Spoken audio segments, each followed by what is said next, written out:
It seems Prince George is stepping into his Uncle Harry's shoes, or rather, his soccer boots. As George gets older, he's taking on more responsibilities within the royal family, and it looks like one of those responsibilities involves a long-standing Christmas tradition. Apparently, George has now taken over a particular festive activity that used to be a regular thing for Prince Harry before he moved to California. According to reports, Prince George joined his dad, Prince William, for a pre-Christmas soccer match. Before Harry left the UK, he and William would often play in this friendly game together. But now, it seems like William's 11-year-old son is filling that spot. William and George were reportedly on the same team in the annual match between the Sandringham estate workers and the people from the nearby villages. It makes sense that George would be happy to take over this role, considering he's often seen at soccer matches with his father. He's been photographed cheering on William's favorite team, Aston Villa, and has also been to several important England matches. It's clear he enjoys the sport. Someone who was there even said that George was really energetic, and William almost scored a goal. It sounds like it was a fun time for father and son. The source also mentioned that there were other kids playing, and it was all very lighthearted and enjoyable. They also noted that it was nice to see them taking part in the traditional game again, as they haven't done so for a few years. It was also interesting to see that Harry has now been substituted for Prince George. It does seem like a symbolic passing of the torch, with George taking over a role previously held by his now estranged uncle. George and William weren't the only royals there. Kate Middleton was also seen cheering them on, along with Prince Louis and Princess Charlotte. It sounds like a lovely family outing.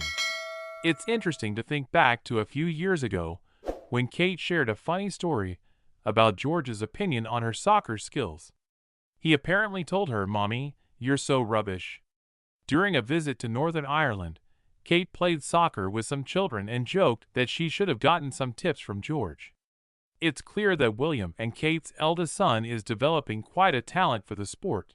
This whole situation highlights the growing distance between Harry and the rest of the royal family. It's a small thing, a soccer match, but it's symbolic. Where Harry once stood beside his brother, now stands his nephew. It's a visual representation of how Harry has been replaced within the family structure. While it's nice to see William and George bonding and continuing the tradition, it also serves as a reminder of Harry's absence and the rift that exists.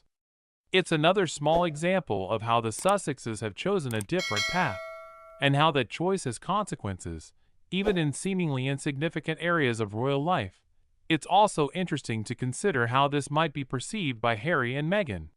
While they are living their lives in California, these small but public reminders of their separation from the family could be painful. Or perhaps, they simply don't care anymore. It's hard to know what they truly think. However, it's difficult to ignore the optics of the situation. It reinforces the narrative of Harry being out and George being in, which is likely not a narrative the Sussexes would appreciate. Some might see this as further evidence of the royal family subtly distancing themselves from Harry and Meghan, solidifying their roles as outsiders. It's a delicate situation with complex family dynamics playing out in the public eye. The fact that this is a Christmas tradition adds another layer of significance, as Christmas is typically a time for family togetherness. The fact that Harry is no longer part of this particular tradition underscores his separation from the core royal family unit. It's a small detail, but it speaks volumes.